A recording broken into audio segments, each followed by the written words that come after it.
Olá, pessoal, boa noite. Sejam muito bem-vindos a mais esta retransmissão realizada pelo Instituto Agenda Positiva. Na retransmissão de hoje, nós teremos uma palestra que foi dada pelo professor Osinil Martins, agora, muito boa, com o tema As Perspectivas e as Mudanças Educacionais. Com essa palestra, nós iniciamos um bloco de retransmissões aqui relacionadas a essa conexão entre educação e essas mudanças, essas perspectivas nesse início do século XXI. No final aqui da retransmissão, eu retorno para passar para vocês as informações relativas à emissão do certificado.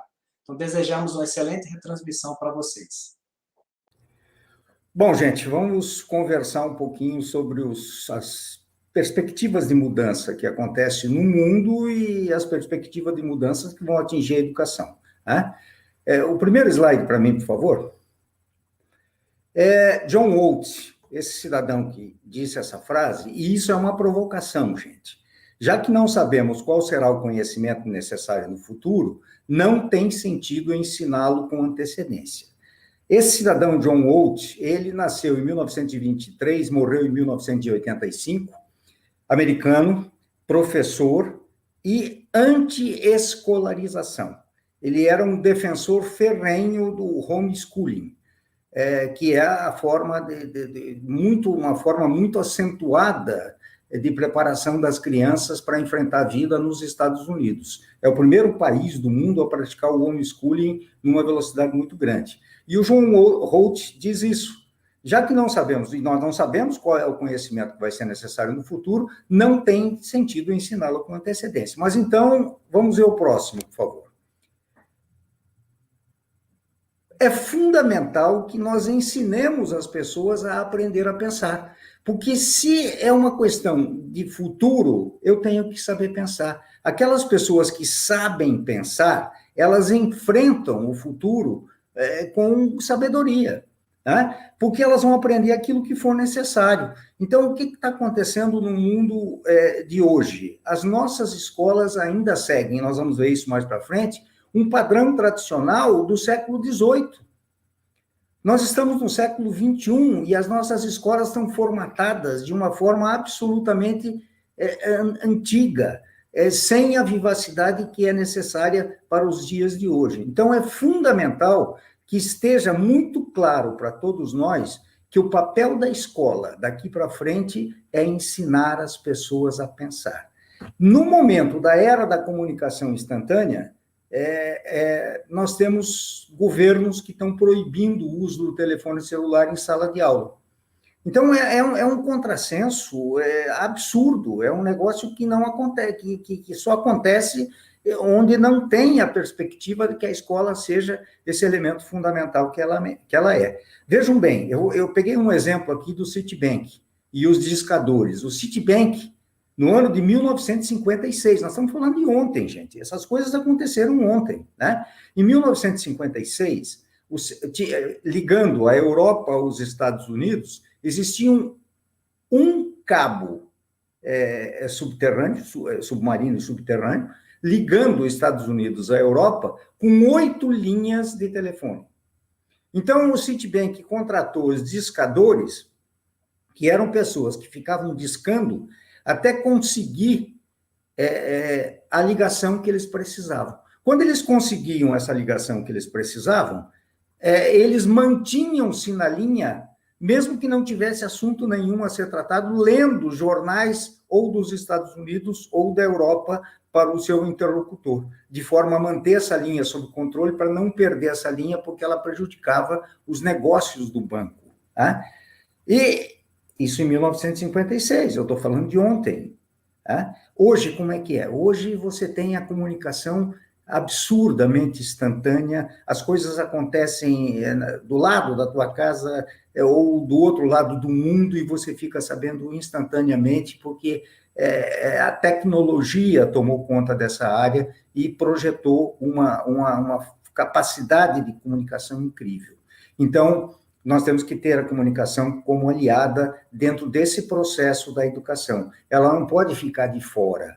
Aquela imagem que nós tínhamos antigamente do professor conhecedor de tudo, que ficava na cátedra, até às vezes numa plataforma um pouquinho mais elevada, espargindo conhecimento, essa imagem ela é superada pelo momento. O momento não permite mais isso. O momento precisa de uma forma diferente de ensinar. Eu não vou falar aqui hoje, nessa nossa live, nas metodologias de ensino, porque eu acho que elas estão sendo exploradas em outras atividades que eu tenho visto aqui dentro do próprio Instituto, né? Então, eu vou buscar um outro caminho, uma outra vertente para mostrar algumas coisas para vocês. O próximo, por favor. O mundo sem fronteira. No século XXI, não haverá nem produtos, nem tecnologias nacionais. Os bens fundamentais de uma nação serão o conhecimento e as habilidades das pessoas. Robert Reich. Esse cidadão, ele trabalhou no governo do Gerald Ford dos Estados Unidos, trabalhou no governo do Carter, do Jimmy Carter, e foi secretário do Trabalho no governo do Bill Clinton. Então, esse é o cidadão que está dizendo isso. Os bens fundamentais de uma nação serão o conhecimento e as habilidades de seus cidadãos. Então, gente, só relembrando. Segundo o IBGE, nós temos 11 milhões de pessoas acima de 14 anos absolutamente analfabetas. Analfabetas não sabem escrever, não sabem sequer desenhar o seu nome. 11 milhões de pessoas. Lembro que a população do Uruguai é de 4 milhões de pessoas. Portanto, nós temos quase 3 uruguais de analfabetos dentro do Brasil. Se nós projetarmos isso mais para frente, o analfabeto funcional, que é aquele que consegue ler e consegue escrever, mas não consegue decodificar o que leu, e se você fizer alguma coisa um pouquinho mais, um texto um pouquinho mais elaborado, ele vai ter dificuldade para ler, esse número no Brasil hoje, tudo que eu tenho lido, deve chegar ao redor de 40 milhões de pessoas. 40 milhões de pessoas, mais 11 milhões de analfabetos, nós estamos falando de 51 milhões de pessoas, um quarto da população brasileira com dificuldade de leitura e de escrita. Como é que nós vamos desenvolver conhecimentos e habilidades para tornar o país competitivo com essa carga negativa que a gente tem? E o pior, a culpa não é das pessoas. Isso, de uma certa forma, foi uma programação que foi feita para essas pessoas ficarem alienadas do processo decisório da nação. Então, a gente tem que refletir sobre isso. Como é que nós vamos botar essas pessoas no jogo? Eu não tenho receita nenhuma. Eu tenho intenções, eu tenho pensamentos, eu trafego por aí, mas eu não tenho nenhuma receita. Dizer, não, faz isso que vai dar certo. O próximo, por favor. Pequenas massas de terra, poucos recursos naturais e pessoas muito qualificadas. Kenichi Homai. Japão, Singapura, Taiwan, Suíça e Coreia do Sul. Vamos lá, gente. Japão, um arquipélago com 360 mil quilômetros quadrados. Singapura, uma ilha, um entreposto comercial no meio do oceano. Taiwan, outro pedacinho da China, que até hoje é questionado pela China, mas é um país pequeno. Suíça, não tem um pé de cacau na Suíça e produz o melhor chocolate do mundo. E a Coreia do Sul, provavelmente você está usando algum produto da Coreia, ou um telefone, um automóvel, qualquer coisa assim. Esses países têm uma diferença fundamental do Brasil. São pequenos, são fáceis de serem administrados e são países com uma população altamente qualificada. Uma população disciplinada e uma população que persegue seus objetivos desde a mais tenra idade, desde pequenos. O Japão, tecnologicamente, é um dos países mais desenvolvidos do mundo. Só se nós fôssemos falar do Japão, nós passaríamos um tempo enorme falando do Japão. 126 milhões de habitantes, numa área que é o dobro do estado que eu moro aqui, que é Santa Catarina.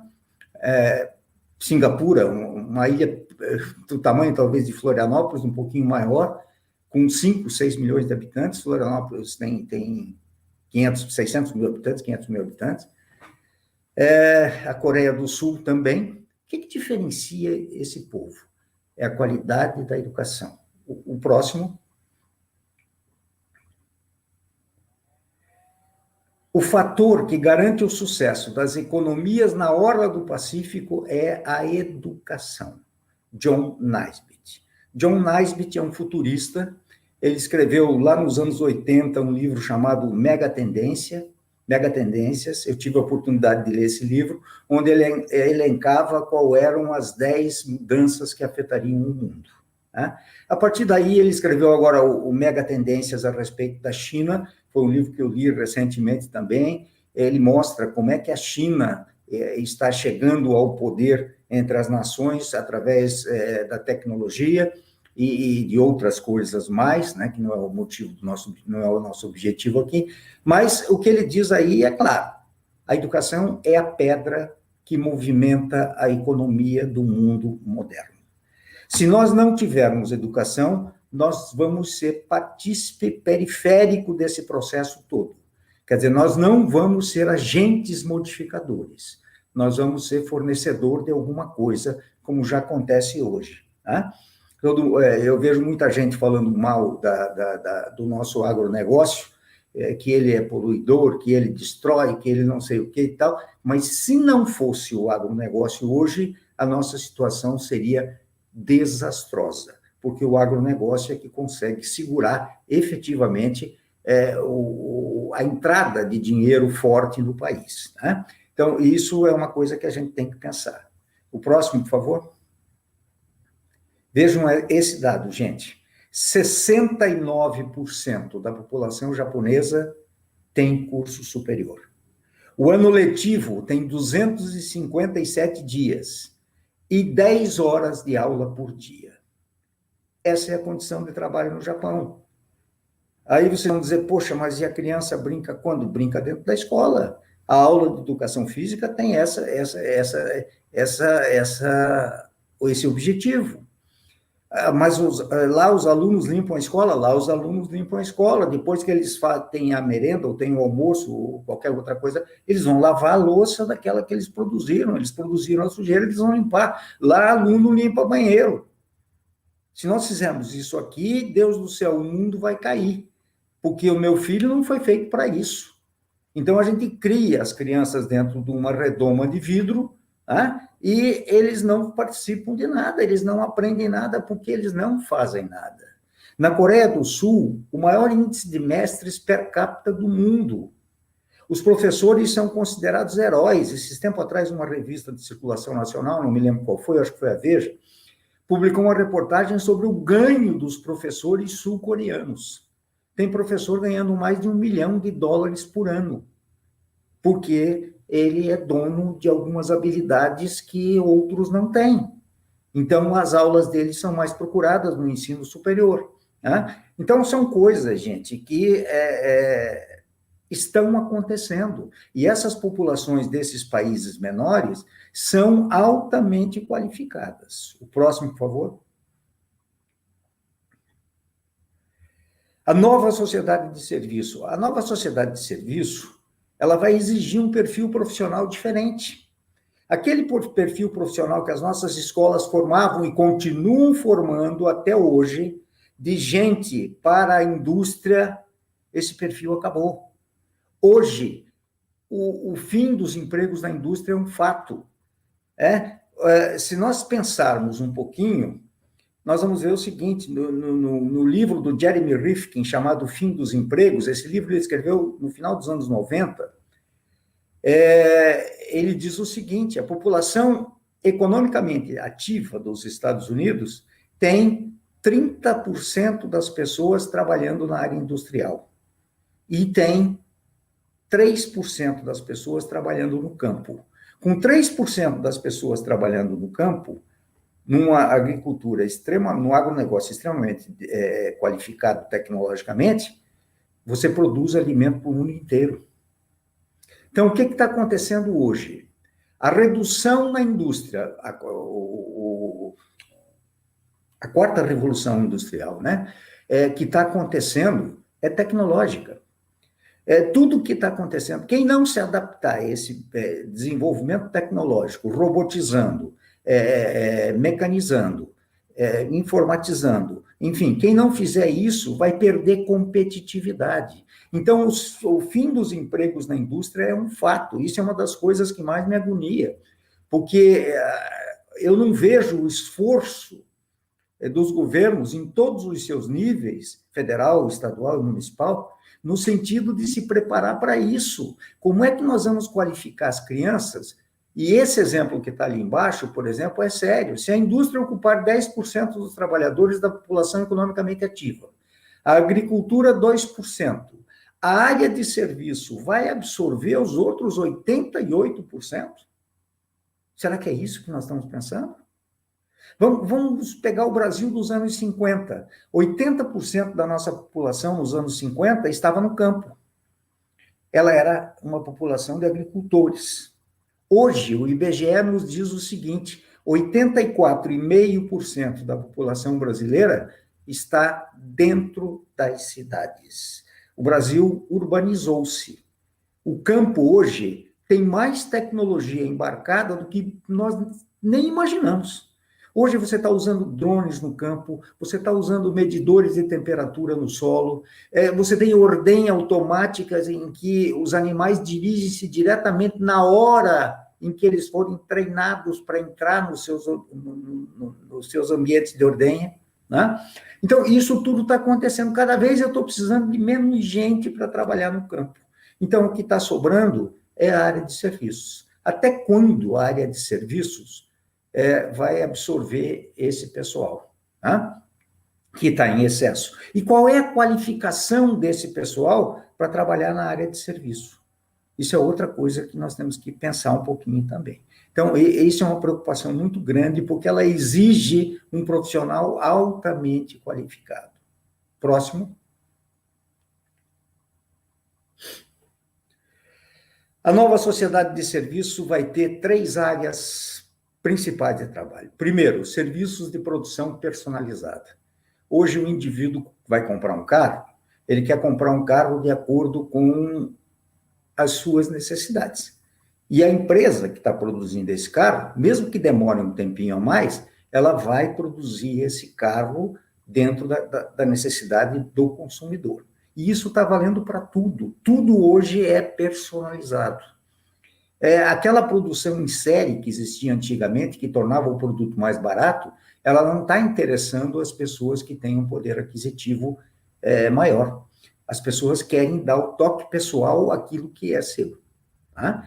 Então, isso é um fato. Essa área vai continuar crescendo e cada vez vai continuar se aprofundando mais. Serviços interpessoais. Eu vou dar um exemplo aqui de uma coisa que não existia e que agora passou a ser banal, principalmente nas grandes cidades. Como as pessoas estão com um tempo muito ocupado, aquele negócio todo mundo trabalhando muito, você tem a pessoa que é o design de armários, que vai lá arrumar o seu armário, que vai lá arrumar a sua roupa no armário, aquele negócio todo, fazer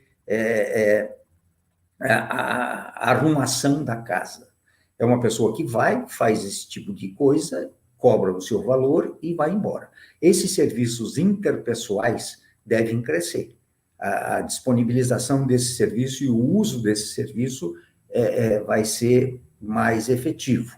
Voltando ao serviço de produção personalizada, hoje de manhã eu estava assistindo o telejornal de uma emissora e vi uma reportagem sobre ambientes adequados para idosos. Os idosos estão procurando morar em ambientes que ofereçam uma quantidade enorme de serviços e, ao mesmo tempo, tenha um espaço físico pequeno para eles e um espaço comum muito grande, cheio de ofertas, com lavanderia coletiva, com jogos coletivos, aquele negócio todo. E dentro do ambiente deles, eles têm um espaço reservado muito pequeno para evitar trabalho, para evitar serviço. Então, inclusive, eles mostram a casa da vovó de antigamente, que tinha um quintal enorme, cheio de brinquedos e tal, ela está caindo em desuso, né? Então, gente, são coisas que estão mudando. E onde vai haver a geração de emprego também será na área de serviços simbólicos analíticos. Pessoas analistas, consultores, essas pessoas vão ter um espaço de crescimento muito grande, porque elas vão trabalhar na mudança de uma sociedade industrial para uma sociedade pós-industrial. A sociedade pós-industrial é a sociedade que está se caracterizando pela virtualização, pela feminilização, pela estética. São coisas que nós não dávamos muita bola antigamente e que agora está acontecendo. Tá? A feminização eu vou abordar um pouquinho mais forte ali na frente. Tá? Então, por favor, o próximo slide. Para isso, nós temos que desenvolver 4 habilidades básicas: abstração, raciocínio sistêmico, experimentação e colaboração. Então, gente, a pergunta que eu deixo aqui no ar é o seguinte: a nossa escola faz isso? A nossa escola que está aí hoje, com todas as mudanças, com praticamente 2 anos parada, em que as crianças se afastaram da escola, em que eu tenho visto coisas dramáticas, como pais que dependem de um telefone celular para atender 3, 4 crianças em casa para terem aulas diferentes em turmas diferentes. Então, o fosso social que está se abrindo com a pandemia é muito maior do que a gente poderia imaginar. Né? As universidades federais estão sem aula, gente. Pessoas que deveriam se formar agora, no final do ano, não vão conseguir fazer isso. Você atrasa o desenvolvimento das pessoas, atrasa o planejamento individual de vida dessas pessoas, em função de caprichos que fazem com que a Universidade Federal não volte a dar aula. E que faça isso de uma maneira absolutamente primária, né? Que vamos e venhamos. Então, abstração é trabalhado na escola? Eu não lembro disso aí. Raciocínio sistêmico, que é quando você aprende a pensar. Experimentação, o sentido da colaboração. As nossas escolas têm que deixar um pouco, apesar de que eu saber que isso é coisa do modelo de vida moderno que existe no mundo, mas a competição tem que ceder espaço para a colaboração. Nós temos que trabalhar a colaboração como forma efetiva de integração das pessoas. Tá? Então, isso tudo vai estar dentro da nova sociedade de serviço. O próximo. Essa é a informação que eu dei anteriormente, que é uma frase do Robert Reich. Grande parte da educação, na verdade, ainda se assemelha ao método industrial de produção em declínio. Um currículo de linha de montagem padrão, dividido em matérias, ensinado em unidades, organizado em anos ou semestres e controlados por testes padronizados. Gente, isso não funciona mais. A velocidade do mundo é muito maior do que isso. Essas coisas não podem ser assim. Como professor universitário, que eu fui durante muito tempo, e depois como dirigente educacional de universidades, que eu fui também, isso não funciona. O que o professor deu no semestre passado, de repente ficou obsoleto. Veio alguma coisa muito rapidamente que mudou esse conceito todo e alterou tudo aquilo que ele tinha falado. Agora, ele está preso a uma grade curricular, que, para ser alterada, dependendo do status da instituição de ensino, tem que ir lá em cima no MEC para que o MEC autorize essa mudança. Então, tem matérias que estão ficando obsoletas, tem cursos que estão ficando obsoletos. Eu sei que tem muita gente de pedagogia que acompanha essas lives. O Brasil forma hoje, por ano, em pedagogia, ou até antes da pandemia, formava em torno de 80 mil pessoas por ano em pedagogia. Quem é o grande empregador dos pedagogos? São as prefeituras e os estados. Por que os estados criaram essa figura do professor provisório, que aqui em Santa Catarina é chamado de ACT? Que forma um contrato para estudar a aula durante um determinado tempo, chega no final do ano é desligado e no começo do ano ele se faz todo o processo de novo para entrar novamente. Quer dizer, isso é uma brincadeira com as pessoas. Tá? Porque isso não se faz, eu preciso daquela pessoa, por que não efetivá-lo adequadamente? Então, as coisas passam por aí, porque o Estado não tem capacidade de absorver essas pessoas, não tem dinheiro para pagar esses salários. Então, as coisas ficam muito complicadas. Nós temos que mudar esse tipo de coisa, nós temos que ter reações mais rápidas às mudanças que o mundo propõe. Por exemplo, essa semana a ONU divulgou o relatório sobre o clima. Eu não sei quantos de vocês leram alguma coisa a respeito desse relatório com o clima. Você liga a televisão à noite para ver um telejornal qualquer, é incêndio na Grécia, incêndio nos Estados Unidos, é enchente na Alemanha, é não sei o quê. O clima definitivamente está mudando, e está mudando para muito pior. E como isso está acontecendo em todas as partes. A tecnologia avança todo dia, tudo muda muito rapidamente, e nós ficamos presos a um sistema burocrático e burro que faz com que eu tenha que seguir todo um regramento que era muito bom nos anos 50 do século passado, mas que ficou no tempo, parou no tempo. A próxima, por favor. É o que eu estava falando, isso não reflete mais o mundo em que vivemos, os sistemas educacionais tradicionais não acompanham mais as demandas das novas realidades, e não acompanham mesmo em todos os seus níveis, superior, médio, técnico e básico. Né? Então, essas coisas estão acontecendo, e essas coisas estão atropelando tudo que nós temos visto. Por que a grande desistência de jovens no ensino médio? Porque o ensino médio deixou de ser atrativo.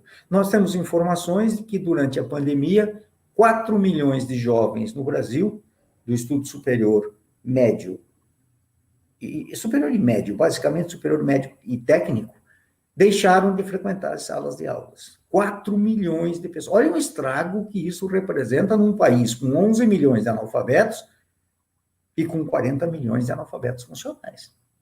Aí você pega 4 milhões de pessoas e dizem o seguinte: eu não quero mais estudar. Essa escola não me serve. As mudanças são muito lentas para serem implantadas porque o Estado é muito lento. Há quanto tempo está se discutindo a mudança do ensino médio? O novo ensino médio, a BNCC, a nova Base Nacional Curricular Comum. Há quanto tempo está se discutindo isso? É comitê daqui, é comitê de lá, aí um fica contrariado, puxa o tapete, porque isso ideologicamente não bate com o que eu penso e tal. Então, essas coisas são absurdas.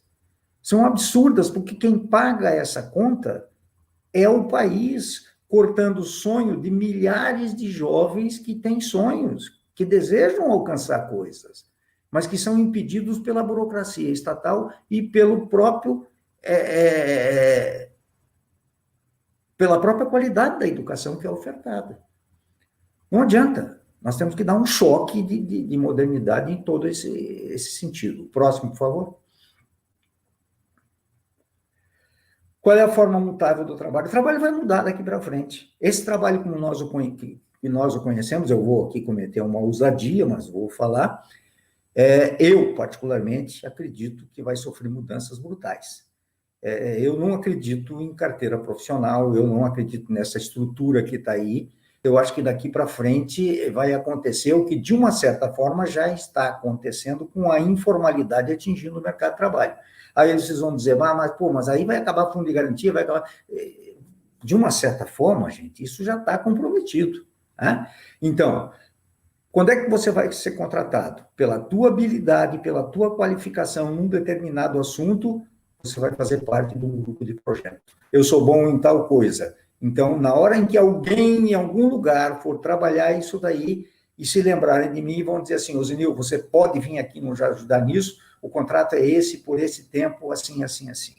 Ok.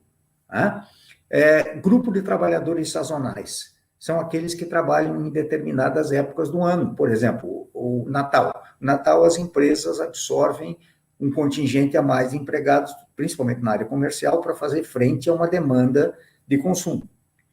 Né?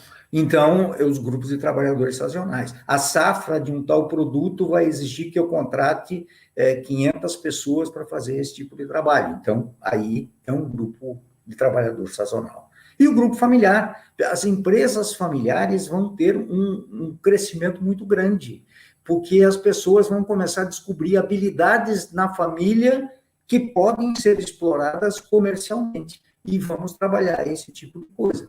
Eu acho que isso é muito importante quando você vê uma pequena fábrica sendo criada no interior aqui de Santa Catarina, porque eles produziam o leitão e vendiam esse leitão vivo para o abatedouro. Agora eles descobriram que eles, abatendo esse leitão em casa, eles vão produzir uma série de produtos artesanais, artesanalmente, e produtos peculiares do campo que tem um mercado de consumo garantido. Então, isso é uma atividade que vai crescer, sem dúvida vai crescer. O próximo? De grande a pequeno. Os empregos, gente, futuros, serão gerados nas empresas pequenas e de alta tecnologia. É o que está acontecendo hoje. Né? O que nós vemos aqui em Santa Catarina, principalmente em Florianópolis, o que a gente vê aqui é uma demanda na área de tecnologia da informação muito grande. Pessoas sendo admitidas pelas suas qualificações na área tecnológica. Esse é o futuro. Próprio agora um resort que tem aqui vai montar uma área espetacular para abrigar startups, que são empresas pequenas, que eles têm condição de ofertar toda a infraestrutura para que essas empresas possam crescer. Então, se eu fosse dar um conselho, eu não gosto disso, mas se eu fosse dar um conselho aos jovens que estão nos ouvindo, façam cursos técnicos na área de tecnologia de informação. Esse é o futuro. Você vai estar empregado antes de terminar o teu curso. O próximo slide, por favor. Mulheres na liderança. Eu não tenho dúvida que o século XXI é o século das mulheres. Isso é um fato e a gente percebe isso claramente, e na faculdade eu percebia isso com muita clareza. O percentual de mulheres estudando é de 75% contra 25% dos homens. Os homens cometem um erro básico, profundo, né? E lamentável. Eles fecham 18 anos, eles conseguem um emprego que paga a eles R$1.000, R$1.500 por mês, compram uma moto, pagam 100 pila da moto por mês para poder pagar a sua prestação e acham que são gente. E a partir daí ele acha que o mundo vai seguir tudo aquilo que ele determinar. Só que daqui a pouco R$1.500 para ele não serve mais para nada. Ele tem que morar, ele quer morar sozinho, ele quer fazer isso, ele quer fazer aquilo, e esse dinheiro não dá para nada. Né? Então, isso está acontecendo, e com isso eles param de estudar e voltam mais tarde, aos 30 anos, voltam a estudar, fazendo os cursos à distância. E muitos desses cursos à distância a gente sabe que não qualifica ninguém. Tem cursos bons, mas tem cursos também que não resolvem o problema de ninguém. Próximo. Tony Buzan. Tony Buzan é o homem que criou o conceito dos mapas mentais. Ele é um psicólogo americano que tem uma série de livros deles, muitos livros dele, e ele trabalha fundamentalmente a memória e o aprender a aprender. Ele se faz uma pergunta dizendo o seguinte: desde que eu comecei a estudar, quantas horas eu passei estudando geografia, história, matemática, inglês, não sei o quê, tal. E aí ele faz a contra-pergunta, né? E quantas horas eu passei aprendendo como minha memória funciona? Quantas horas eu passei aprendendo como aprender? Nós sabemos como as pessoas aprendem? Nós botamos 30 alunos dentro de uma sala de aula e o professor entra e fala durante 1 hora, até o intervalo, ele fala durante 1 hora sobre um determinado assunto. E aí? Como é que aqueles alunos aprendem? Tem uns que aprendem fazendo, outros aprendem lendo, outros aprendem ouvindo, outros aprendem num mix dessas três coisas. E eu trato todo mundo como se fosse o mesmo. É óbvio que não vai ter processo de ensino-aprendizagem. O professor acha que está ensinando e o aluno sabe que não está aprendendo. E esse é um problema sério da escola atual. Quer dizer, a escola atual tem que identificar, e isso vai ser uma das coisas lá na frente que nós vamos conversar um pouquinho, sobre como é que as pessoas aprendem. Eu não posso ensinar todo mundo igual. E o Tony Buzan diz exatamente isso. Veja como as pessoas aprendem. Uma das tecnologias que tem hoje, das metodologias, desculpa, que tem hoje, é os mapas mentais. Como é que eu faço para me recordar das coisas? Desenhando o mapa mental daquilo, guardo aquilo, desenho no papel, guardo, deixo do lado da cama, olho de vez em quando, tal, coisas assim. Então, nós vamos ter que aprender isso daí, gente. Isso é novo, mas nós vamos ter que aprender. Próximo. Oi, Osinil. Conversar um pouco com você. Muito obrigada, está excelente. O pessoal está gostando muito, aprendendo muito.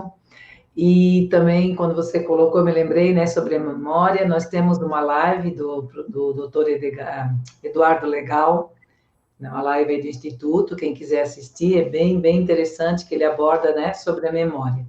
E também, assim, vendo a sua palestra, Zenil, eu fiquei pensando, né, se você pode dar algumas orientações, conversar com o pessoal sobre isso, como é que os pais podem estar nesse processo? Porque os jovens agora, por exemplo, eu estou com 2 jovens de 18 anos que estão começando a buscar. E os 2 na tecnologia voando alto. Então, né, tem que olhar todo esse processo. Minha sugestão sempre é visitar locais. Por exemplo, será que eu vou ser veterinário? Visita veterinários, vai numa clínica. Eu queria fazer enfermagem. Acompanha enfermagem, né, alguma enfermeira, ou vai na universidade acompanhar. Então, a gente está buscando assim. Mas só que tudo é muito rápido. Então, eu gostaria que você deixasse algumas sugestões da tua experiência para os pais. Mais para frente, eu vou falar nos pais. Eu já estou... Daqui a pouquinho eu falo nos pais. Legal. Que eu acho que é uma das pontas chaves desse processo de ensino-aprendizagem. Obrigada, então.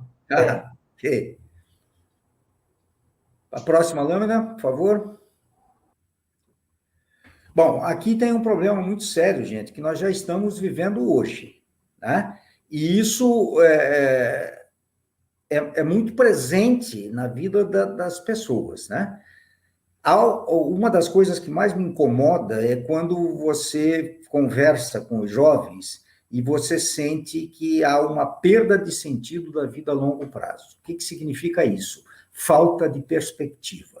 Os jovens hoje estão muito decepcionados, absolutamente inseguros, não sabem para onde ir. Claro que tem exceções, aquele negócio todo, mas a grande massa do jovem hoje, ele olha para frente e não consegue visualizar um futuro. É diferente do tempo que eu era moleque, que eu olhava para frente na escola e a escola fazia para mim todo sentido do mundo, porque era através da escola que eu ia me projetar no mercado. Então, eu me agarrei àquilo ali e fiz tudo o que eu tinha que fazer. Estudar, para mim, era delicioso. Hoje não é o que eu sinto nas pessoas. Há uma perda desse sentido de visão de longo prazo, né? E, com isso, as pessoas abandonam a escola. Isso é um fato gravíssimo. O abandono no Brasil não aconteceu só por causa da pandemia. O abandono no ensino médio vem acontecendo sistematicamente há muitos anos. O governo é que não acordava para isso, né? O outro fato que acontece no Brasil com uma frequência incrível, gravidez precoce. A gravidez precoce, ela traz uma série de inconvenientes, uma série de problemas na vida das jovens, que acaba impedindo que ela continue estudando, impede que ela trabalhe, impede um monte de coisas, né? O desemprego hoje que atinge a juventude em maior número do que o restante do segmento da sociedade, é outro fator muito sério. Porque as pessoas, elas querem trabalhar, elas querem ter segurança, elas querem ter o seu dinheiro, elas não querem ficar dependendo da família, né? Então, isso que deixa eu fazer só uma colocação aqui para vocês. Tudo isso que eu estou falando aqui é baseado no livro Revolucionando o Aprendizado, que depois está aí atrás, na bibliografia, do Gordon Dryden e da Janet Voss, né?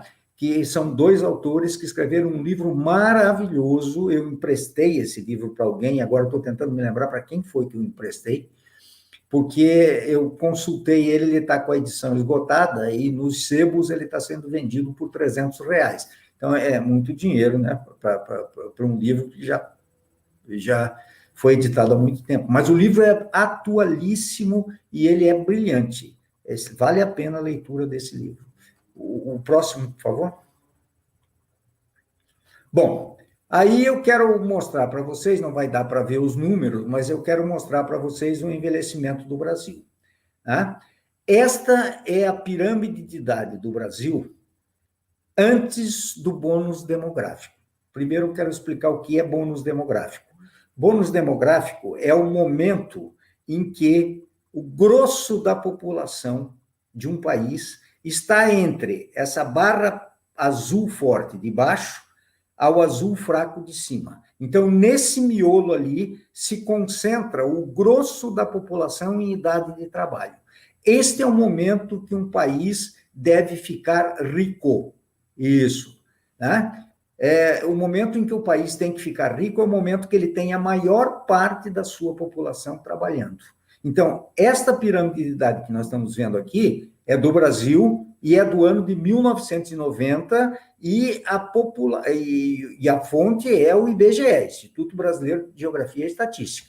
Então, o que essa pirâmide nos mostra? Um país jovem, um país com uma população muito grande, abaixo de 16 anos, uma população de 60%, né? Ou 60% na área de trabalho, e acima, um contingente de 4,4% de idosos acima de 60 anos, que esse é um conceito também que deve cair daqui ao tempo, porque 60 anos hoje não dá para chamar um cidadão mais idoso. Idoso hoje na Itália, por exemplo, é a partir de 73 anos de idade. Eles mudaram a lei para jogar o idoso a partir de 73 anos de idade, porque a vida média das pessoas subiu, né? Então, essa é a nossa pirâmide de idade de 1990. Essa pirâmide de idade mostra um país jovem. O próximo. Aqui, gente, nós temos a pirâmide de idade do Brasil do ano... ajuda ali, deixa eu ver... Essa aí, do ano 2010. O que acontece? De 10 em 10 anos, o Brasil faz o seu censo demográfico. Então, de 10 em 10 anos é feito o censo demográfico. Esse resultado que nós estamos vendo aqui de 2010 é exatamente o resultado do censo de 2010, certo? Então, nós já tínhamos aí um crescimento da população de idosos para 13 milhões de pessoas, tínhamos 130 milhões de pessoas em idade produtiva e 50 milhões de jovens até 16 anos de idade. O país começava um processo de envelhecimento.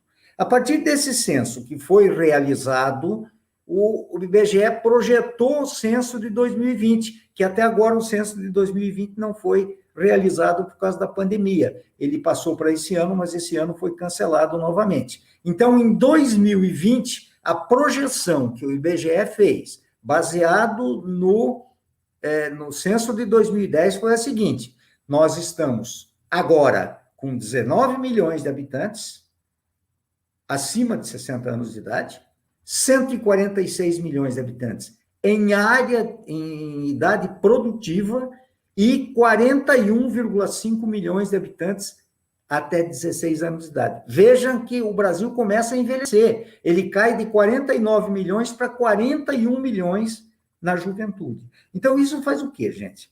Isso obriga os governos a olharem para essa ferramenta que o IBGE tem para fazer os seus planejamentos. Se eu sou prefeito de uma cidade e vejo um negócio desse, a creche que eu vou construir hoje, ela tem que ser reversível para abrir um lar de idosos futuramente. Porque daí eu não vou gastar dinheiro de novo, eu só vou fazer uma adaptação. Então, são coisas tão simples, eu vou ter que olhar para isso e vou dizer o seguinte: poxa, eu vou ter que qualificar as pessoas para trabalharem mais tempo, porque eu não vou ter aquele fomento de jovens o tempo todo para atender essa necessidade. E aí, o que o IBGE fez a partir de 2010? ele projetou 2050, que é o que nós vamos ver na próxima lâmina. Este é um país envelhecido. Esse é um país que tem 13% da população, 28 milhões de brasileiros com até 16 anos, 138 milhões em idade produtiva, caindo de 141 para 138, e quase 50 milhões de pessoas com idade superior a 60 anos. Nós seremos um país com idade média de 46 anos em 2050. Então, vejam, gente, nós estamos vivendo, nesse momento, o bônus demográfico, maior número de pessoas em idade produtiva. Nesse momento, nós tínhamos que fazer a nossa poupança para garantir depois condições de vida para pagar o salário, os benefícios dessas pessoas que se aposentarem. Né? E o que nós estamos fazendo? 15 milhões de desempregados, 50 milhões de pessoas em trabalho informal, e vai por aí afora. Como é que eu arrecado dinheiro para bancar isso posteriormente? Então, esse é um problema que o dirigente do país, em todos os seus segmentos, tem que estar discutindo. Isso tinha que estar sendo discutido hoje na sociedade. A sociedade tinha que saber que isso, o envelhecimento da população é inexorável e ele vai acontecer, como está acontecendo no mundo todo. O Japão é um exemplo mais clássico, só que o Japão fez o seu dever de casa. Então, os idosos hoje têm um tratamento no Japão maravilhoso. Eles são monitorados à distância quando moram sozinhos, eles têm atendimento médico, eles têm um sistema de robôs que acompanha eles no seu tratamento médico, eles têm um monte de coisas que qualificam a velhice dessas pessoas. E eu quero lembrar o seguinte, o Japão tem mais de 70 mil idosos com mais de 100 anos de idade. E a idade média que vive um japonês hoje é 84 anos, enquanto no Brasil está em torno de 73, 74 anos. Nós temos 10 anos a menos, né? Então, são coisas que estão acontecendo, o mundo está envelhecendo, né? E isso gera uma série de problemas. A próxima, por favor.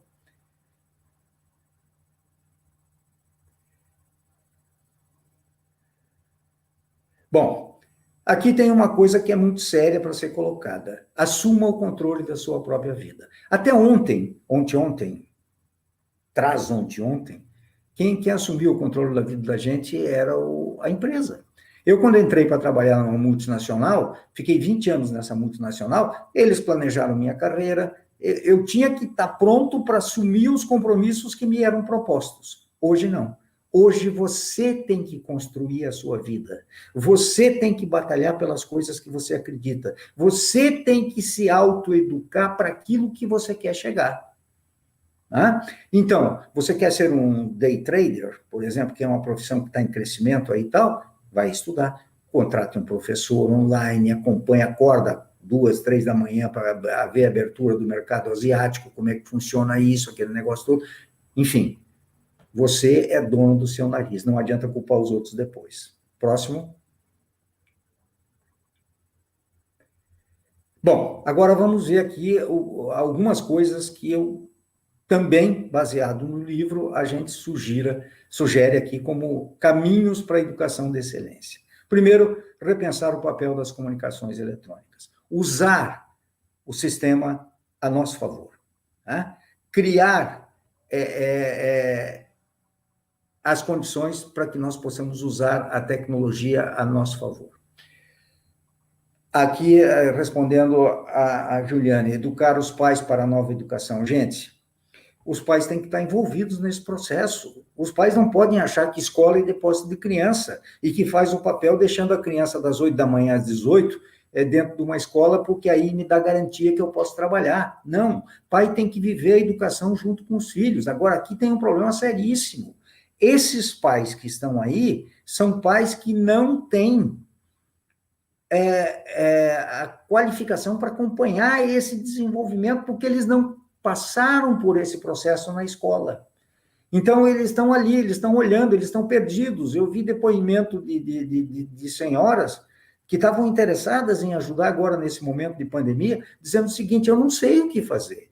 Ele traz coisas aqui que eu nunca vi na minha vida. Então, gente, as escolas têm que fazer palestras com os pais, convidar. Apareceu só 10, faz para 10 a palestra, mostra o envolvimento, na necessidade do envolvimento desse pai no processo educacional. O pai tem que orientar o filho no futuro, para onde você vai, como é que vai ser isso, como é que não vai ser, conversa, rede de conversa, bota mais gente nesse meio.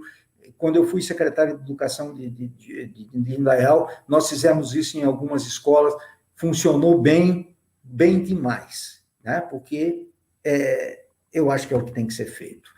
Saúde infantil e educação como parceria. Gente, se a criança vai para a escola e não consegue enxergar o que está escrito no quadro negro, não tem como ela aprender.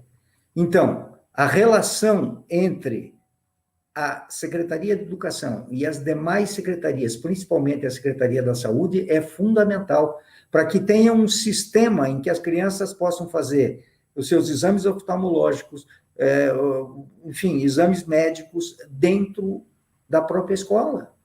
Tem que ter uma conversa entre... É tudo do mesmo município, então por que não fazer isso? Né? Muito bem, próximo. Uma das coisas que eu vivi muito forte também é o seguinte: os programas de desenvolvimento de qualidade têm que ser na primeira infância. A primeira infância é determinante para que as crianças tenham bons resultados futuros. Isto é fundamental, gente. Isso é fundamental, que a educação infantil funcione de uma forma a ofertar efetivamente a qualidade que as crianças precisam. Qualificar a educação infantil é garantir o processo mais para frente. Uma outra coisa que nós fizemos também lá em Indaial, e foi através do Mais Educação, um projeto do governo, que tinha reforço no contraponto escolar. Né? Então, adotar os programas de recuperação escolar no contraponto da escola, do horário, é fundamental. O reforço ajuda e ajuda muito na qualificação dos alunos para esse processo de aprendizagem. Né? Próximo. Definir estilos de aprendizagem individual, que é aquilo que a gente já conversou anteriormente. Aprender a aprender e a pensar devem fazer parte da agenda de todos. Isso tem que ser uma coisa assim, um mote, tem que estar dentro da cabeça das pessoas o tempo todo. Eu tenho que aprender a aprender, eu tenho que aprender a pensar. Né? Tem gente fazendo isso, tem métodos de educação aí funcionando, o Supera, que eu conheci em Timbó e Blumenau, é um método que ensina as pessoas a pensar, que mexe com a curiosidade das pessoas, e isso é fundamental. E redefinir o que deve ser ensinado na escola é outro ponto que eu considero muito chave, porque não adianta ensinar muita coisa do passado. Claro que o passado é uma referência, mas o passado se aprende lendo. Agora, o que eu tenho que aprender é o que eu vou fazer com esse conhecimento acumulado e que está disponível em qualquer meio eletrônico, como é que eu vou usar isso a meu favor. Né? Próximo. Redefinir os melhores locais de ensino, não apenas a escola. Às vezes você aprende muito mais numa viagem do que você ficando dentro da sala de aula. Então, a sala de aula hoje, realmente, do jeito que ela está, ela é abominável. Uma sala de aula com 4 paredes, fechada, em que a criança não tem visibilidade do mundo, em que a criança não participa de nada, em que a criança fica apenas como ouvinte, essa é uma sala de aula condenada, gente. Ela não traz nada. E uma outra coisa que eu aprendi com o tempo também é que trabalhar a autoestima das pessoas é um negócio fantástico. Quanto mais você empurra as pessoas para baixo, pior elas vão ser. Se você trabalha a autoestima no sentido de fazer com que a pessoa acredite naquilo que ela é capaz de fazer, ela fará. Então, eu acho que é fundamental que a gente comece a trabalhar essas coisas agora e principalmente, eu repito, lá na base da educação infantil. A partir dali se constrói o sucesso do futuro. Próximo. Esses 2 livros, gente, eu recomendo.